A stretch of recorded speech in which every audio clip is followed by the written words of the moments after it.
کیوں میں کسی کو پابند کروں؟ وہ بیچارہ خاموشی سے بیٹھے تو بیٹھ رہے، وہ تسبیح پڑھ کے سبحان اللہ 100 دفعہ کہہ دے، میں کو اور بلند آواز سے۔ یہ فضول قسم کا فیک ٹرینڈ چل گیا ہے ہمارے ملک میں، جو اتنی اونچی سبحان اللہ کہے گا اللہ اسی سال مدینے بلائے گا۔ تو کاتب تقدیر ہے، تیرے ذمے کوئی صحائف لکھے ہوئے، تو لکھے گا اونچی آواز 70% دیتے ہوں مدینے میں۔ ایسے نہیں ہو سکتے۔ آپ مذہب کو سمجھیے، دلائل کو اپنے دماغ میں ازبر کیجئے تاکہ اس کے بعد آپ کو سمجھا سکیں۔ ماشاءاللہ، اللہ بھون کو دیہیات کی روح۔ میرے دوستو، حضرت عمر کا دور ہے، ان دونوں بھائیوں کو اچھے قسم کے لباس ملتے ہیں، بیت المال کا خزانہ وافر مقدار میں بھر چکا ہے۔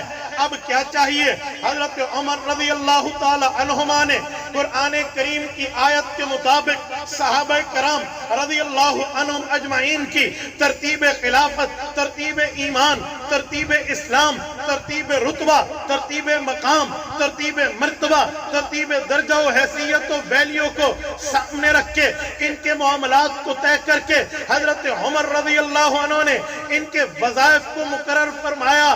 جب ان کے وظائف مقرر کیا جا رہے تھے، حضرت عمر رضی اللہ تعالی عنہ نے سب سے پہلے جن کو رکھا وہ اللہ کے قرآن کے مطابق رکھا ہے۔ رب کریم نے صحابہ کرام کے طبقات بیان کرنے کے لیے 11ویں پارے کے پہلے صفحے پہ فرمایا والسابقون الاولون من المہاجرین والانصار والذین اتبعوهم باحسان رضی اللہ عنہم ورضوا عنہ۔ یہ سورت نمبر 9 سورت توبہ ہے، آیت نمبر 100 ہے، 11واں پارہ ہے، پہلا صفحہ ہے۔ رب کریم فرماتے ہیں اے لوگو ایمان میں مضبوط، درجے میں مضبوط، حیثیت میں مضبوط، ویلیو میں مضبوط رسول اللہ کی جماعت میں پہلا طبقہ مہاجرین کا ہے، جنہوں نے مال بھی چھوڑا، جان بھی لگائی، وقت بھی لگائی، صلاحیتیں بھی لگائی، طاقتیں بھی لگائی، قوتیں بھی لگائی، نبی پاک پہ تن من دھن کو لٹایا۔ ان لوگوں نے اپنے گھر بار چھوڑنے پڑے چھوڑ دیے، کاروبار چھوڑنا پڑا چھوڑ دیا، پھر وہ آئے مدینہ طیبہ۔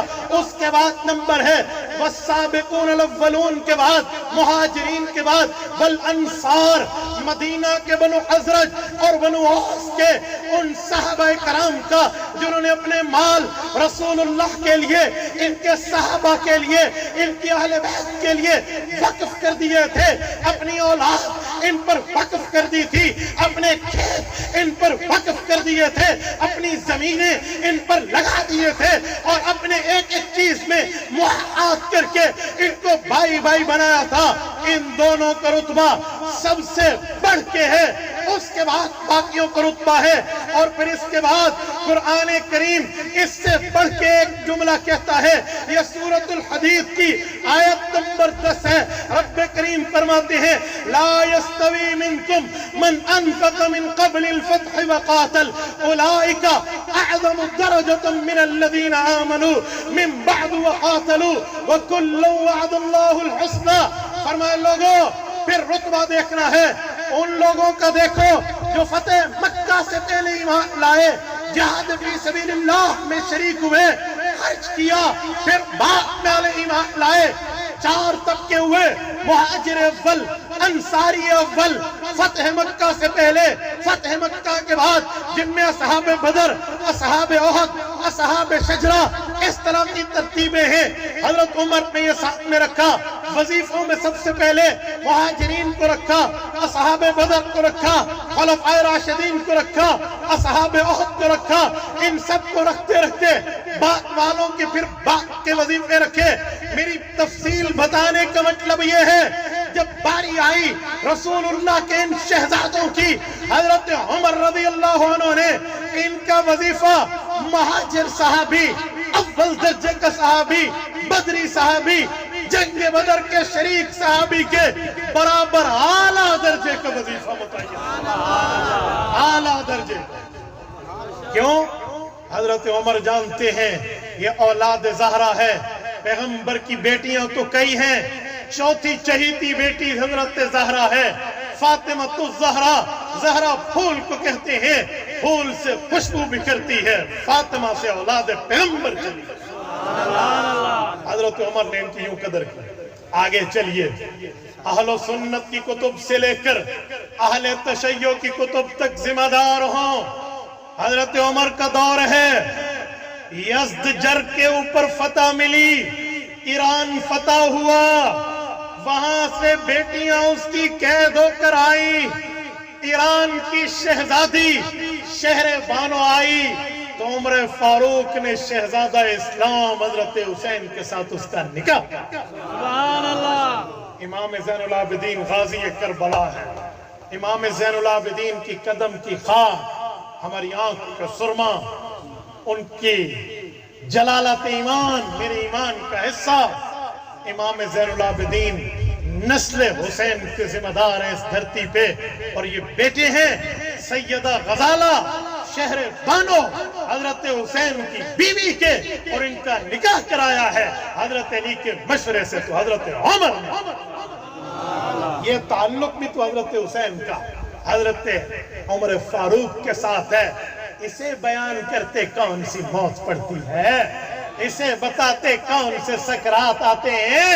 یہ بھی تو بتا کہ نسل حسین اگر اس دھرتی پہ ہے تو وجہ عمر فاروق ہے. چلیں آگے چلتے ہیں. دور عثمان آتا ہے، اور حضرت عثمان تو حضرت حسین کے پہلے سے اپنے ہیں. نہیں سمجھے؟ پہلے سے اپنے ہیں. کیا مطلب؟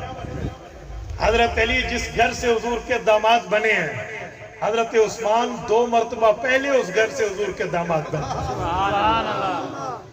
حضرت عثمان تو حضرت حسین کے خالو ہیں، ڈبل خالو. حضرت عثمان کا دور آیا، شہزادوں کی جوانی عروج پہ تھی. صرف یہاں تک نہیں ہے کہ وظائف برقرار رہے، شادیوں والا حسن سلوک رہا، نہیں، اس سے بڑھ کے آرمی صحابہ، صحابہ کی آرمی، صحابہ کا لشکر، صحابہ کی جنگی فورس میں حضرت حسن حسین نے اپنا نام لکھوایا. حضرت عثمان کے دور میں افریقہ کی فتح، انطاکیہ کی فتح، تیونس کی فتح، طرابلس کی فتح، بحیرہ طبریہ کی فتح، استنبول کے اوپر بسنے کے لیے، قسطنطنیہ تک جانے کے لیے اگر گئے ہیں تو یہ دونوں شہزادے دور عثمان کے ہیں. اور قسطنطنیہ یہ جزیرہ یورپ ہے. گیٹ آف یورپ کراس کریں، ایشیا کو کراس کر کے دوسرے بر اعظم میں بندہ آتا ہے. آج بھی حضرت ابو ایوب انصاری کی قبر وہاں موجود ہے. یہ بھائیو شریک ہوئے وہاں پہ. افریقہ تیسرا بر اعظم ہے. تین بر اعظم کے سفر ان شہزادوں نے دور عثمان میں دور جہاد میں کیے. اگر عثمان غنی نعوذ باللہ غلط تھے، ان کی خلافت غاصبہ تھی، پھر ان کے دور کا جہاد نہیں ہے، فساد، تو پھر ان کی شرکت کیوں ہے؟ بابا جہاد تھا تبھی تو ان کی شرکت تھی. اور پھر جب حضرت عثمان دنیا سے گئے، سیدنا حیدر کرار رضی اللہ عنہ، حضرت علی نے اپنے دونوں شہزادوں کو ڈیوٹی لگائی تھی کہ آپ نے ان کا پہرا دینا. حضرت عثمان نے تو منع کیا تھا نا کہ میری وجہ سے تلوار نہیں چلے گی، ظالم مجھے قتل کرتے ہیں کر دیں، تم نے نہیں لڑنا، سب کو منع کرنا. اسٹرکٹلی آرڈر دیا تھا حضرت عثمان نے. میری وجہ سے شہر رسول میں خون کا ایک قطرہ بھی نہیں پڑا. تبھی صحابہ نہیں لڑے تھے، لیکن پہرہ داری تو حق تھا. حضرت علی نے ان دونوں کو یہاں پہرہ داری کے لیے بٹھایا ہے. حضرت حسن تو زخمی ہوئے اس پہرہ داری میں، باقاعدہ کتب میں اس پر دلائل موجود ہے. حضرت حسین نے 3 دن کی بچوں کے سمیت پیاس برداشت کیے کربلا میں. 3 دن اتنا عرصہ کیسے برداشت کی؟ یہ سبق حسین نے کہاں سے پڑھا تھا؟ یہ عثمان کے گھر سے پڑھا تھا. عثمان نے 40 دن پیاس برداشت کی، جان آفری کے حوالے کی. حسین نے سبق مدینہ سے پڑھا، گھر عثمان سے پڑھا، کربلا میں سنایا. یہ بھی تو تعلق ہے. اور حضرت عثمان کا گھر تو حضرت حسن حسین کی خالہ جی کا گھر تھا. حضرت رقیہ اور ام کلثوم خالہ ہے نا.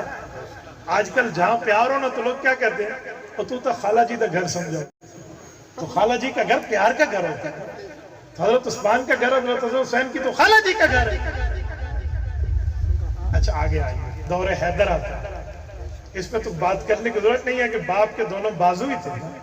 حضرت علی کے دونوں باقاعدہ اعوان و انصار بن کے ساتھ چلے. 5واں دور معاویہ ہے. اس دور میں ان شہزادوں نے کیا گزارا کیا یہ تو پتا ہو، یہ بھی تو سنایا جائے. یاد رکھیں یہ خوشبو ہے، اسے ہر سو پھیلنا ہے، جسے اچھی نہیں لگتی وہ کنارہ کر.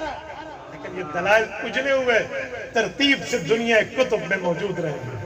حضرت علی کی شہادت ہوئی ہے، حضرت امام حسن، امام حسین اور ان کے بچپن کے یار قیس بن سعد بن عبادہ رضی اللہ عنہ، ان تینوں نے بیٹھ کے فیصلہ کیا کہ کوفی یہ تو کسی کام کے لوگ نہیں ہیں، یہ تو ہمارے مخالف بنتے جا رہے ہیں، ہمیں حضرت معاویہ سے صلح کرنی چاہیے. اور یہ بھائی گئے دمشق پہنچے، حضرت معاویہ کے پاس گئے اور حضرت معاویہ سے صلح کی. حضرت معاویہ نے ان کے سامنے سفید کاغذ پر دستخط کر کے رکھ دیا کہ بھتیجو جو شرط لکھنی ہو لکھ لو، ہم نے پہلے قبول کر.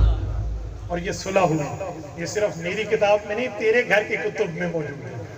تیرے علامہ اربلی نے کشف الغمہ فی معرفت الائمہ جلد نمبر 2 میں لکھا بایع الحسن والحسین وقیس، کہ ان تینوں نے بیعت فرمائی، حضرت حسن حسین اور حضرت قیس نے. بلکہ حضرت قیس نے تو حضرت حسین کو یوں دیکھا تھا کہ کر لوں بیعت، تو حضرت حسین نے فَأَوْمَا بِإِيمَا یوں آنکھوں سے اشارہ کر کے کہا تھا قُمْ فَبَعْيِ إِنَّهُ إِمَامِيَ الْحَسَنِ رضی اللہ عنہ، کہ قیس تجھے بیعت کرنی چاہیے، حسن میرا بھی امام ہے، تیرا بھی امام ہے، جب اس نے کر لی ہمیں بھی کرنی چاہیے. تو انہوں نے تو بیعت کی ہے. اور جب امام حسن وہاں سے کوفہ واپس آئے ہیں، آپ کو پتہ ہے یہ تینوں دوست حسن حسین اور قیس بچپن کے دوست ہیں. یہ تو کوفہ آئے تھے کیونکہ حضرت علی نے گھر کوفہ میں بنایا تھا. آج امام حسن کی قبر کوفہ میں نہیں مدینہ میں ہے. کیوں؟ یہ کوفہ میں کیوں نہیں رہے تھے؟ اس کی وجہ تھی یہ کوفی جو ظالم تھے نا، جو علی علی اور حسین حسین اور حسن حسن کر رہے تھے، جب انہیں پتا چلا کہ ان شہزادوں نے صلح کر لی حضرت معاویہ سے، بھائی بھائی بن گئے، تو ان ظالموں نے ان اہل بیت پہ حملہ کیا. امام حسن کے ران پہ نیزہ مارا، ان کو زخمی کیا. امیر المؤمنین کے بجائے یا مذل المؤمنین کہا کہ تو نے ہم مومنوں کی نعوذ باللہ ناک کٹوا دی. کیسا مومن ہے؟ حضرت امام حسن کے عمل سے تیری ناک اونچی ہوتی ہے کٹتی ہے. اس ناک، اس صاحب ناک پہ بھی لعنت جس کی حضرت امام حسن کا فعل پسند نہ ہے. عجیب معاملہ ہے. نمو نمتھت جن وزیرستان علی پہاڑوں لتھا. تجھے فیصلہ حسن پسند نہیں ہے؟ اے اللہ کے بندے، حضرت حسن کے لیے تو رسول اللہ نے اس وقت فرما دیا تھا جب امام حسن کا بچپنا تھا. سیدنا نفیع بن حارث، حضرت ابو بکرہ الثقفی رضی اللہ عنہ کی روایت ہے، حضرت حسن کو حضور نے اپنی گود میں بٹھایا. فالتفت الى الناس والحسن مرہ، حضور ایک مرتبہ لوگوں کو، ایک مرتبہ حسن کو دیکھ کر فرماتے لوگوں ان بنی ھذا سید، میرا بیٹا حسن سردار ہے. فلعل اللہ ان یصلح فئتین عظیمتین من المسلمین، اللہ اس سے 2 گروہوں میں صلح کروائے گا جو دونوں گروہ مسلمان ہیں. یہ حدیث حضرت معاویہ بھی جانتے تھے، حضرت حسن بھی جانتے تھے. صلح حسن آج تک برقرار ہے. جو صلح کو مانے رب اس کی صلح رکھے، جو حسن کی صلح مانے اللہ اس کی صلح قائم رکھے. لیکن جسے صلح حسن قبول نہیں ہے، مجھے اور آپ کو یہ کیسے قبول ہے؟ میں تبھی تو کہتا ہوں جنگ کے بعد صلح ہو جائے. جنگ کی بات کرنے والا فسادی ہوتا ہے. جب ایک بات پوری ہو گئی، صلح ہو گئی، راضی نامہ ہو گیا، اب جنگ کی بات کیسے ہوگی؟ تبھی میں کہتا ہوں حضرت حسن تیرے چہرے پہ نوری جمال ہے، تو نے کی ہے امیر معاویہ سے صلح، یہ تیری کمال ہے. ہم اہل سنت والجماعت کرتے ہیں تیری تائید. تو نبی کا نواسا، علی کا لال ہے. جس دن سے تو نے صلح کی پھر جنگ نہیں ہوئی، تیری صلح بحال ہے، تو علی کا لال ہے. یہ صلح تو برقرار. اور ان بھائیوں نے تادم وفات صلح کے اوپر کار بند رہ کے دکھایا، اور حضرت معاویہ نے وفات تک ان سے وفا کر کے دکھایا. مجال کوئی ایک دن، کوئی ایک لمحہ، کوئی ایک موقع، کوئی ایک موسم ایسا آیا ہو کہ ان بھائیوں نے حضرت معاویہ سے اختلاف کیا. امن، محبت، بھائی چارہ، تعلق بالکل ٹھیک. عجیب معاملہ ہے. ان نے تو بالکل محبت رکھی ہے اور آج بالکل اپوزٹ کر کے پیش کر دیا جاتا ہے. عجیب سے عجیب معاملہ. کوئی دنیا کا بدتمیز بیٹھے گا جہلم سے بیٹھ کے کہے گا حضرت معاویہ نے یوں کیا. میں نے کہا لانتی شکل و عقل والے، تم حضرت معاویہ پہ تبرہ کرنے والے آئے. حضرت علی کا سگا بیٹا امام حسن و حسین ہے، اس نے تو پوری زندگی ان کے خلاف ایک جملہ بھی نہیں کہا، بلکہ ان کے ہاتھ میں ہاتھ دے کر ان کی بیعت کر کے ان کی تائید. تم حضرت حسین کا نام لے کر حضرت معاویہ پہ انگلی صاف کرنے کی کوشش کرو گے، انشاءاللہ آئین اور قانون کے دائرے میں اب وہ بل پاس ہم نے کرا لیا ہے کہ اس اٹھتی انگلی کو ہم توڑ کے دکھائیں. یاد رکھو رسول اللہ کے صحابہ حضور کی اہل بیت کی حرمت تا قیامت کا. کسی نے پہلے جرت کی تھی تو تب بھی انجام کو پہنچا تھا. اب تو مفتی محمود کی نسل نے تمہیں انشاءاللہ آئین اور قانون کی سزا دے. میں نے کہا کل بھی جمعیت العلماء کو طاقت تھی، انہوں نے مرزائیوں کی منجھی ٹھوکی تھی. آج جمعیت علماء اسلام پاور میں ہے تو ان کی چھوٹے بہن بھائیوں کی منجھی ٹھوکی ہے. یقین مانیے رب کریم کا بڑا کرم ہے. میں نے تو کھلا کھلا کہا کہ اب یہ جہل میں بک بک کرے نا صحابہ پہ، حضرت معاویہ پہ، حضرت مغیرہ بن شعبہ پہ یا کسی اور صحابی پہ، جہلم کے مسلمانوں کو میں نے کہا یقین مانیے ایف آئی آر لے کر آنا آپ کا کام اور الٹا لٹکانا پھر آئین کا کام.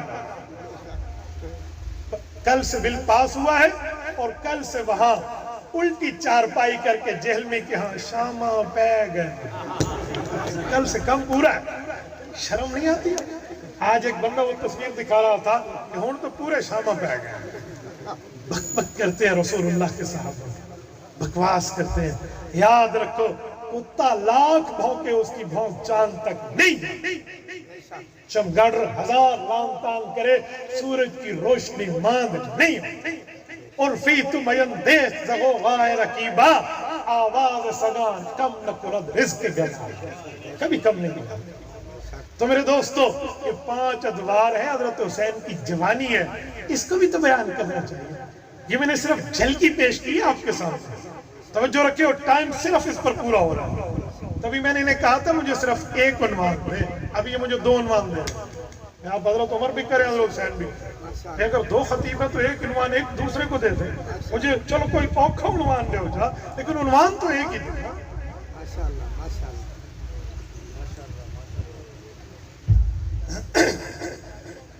بھائی کہتے ہیں سارے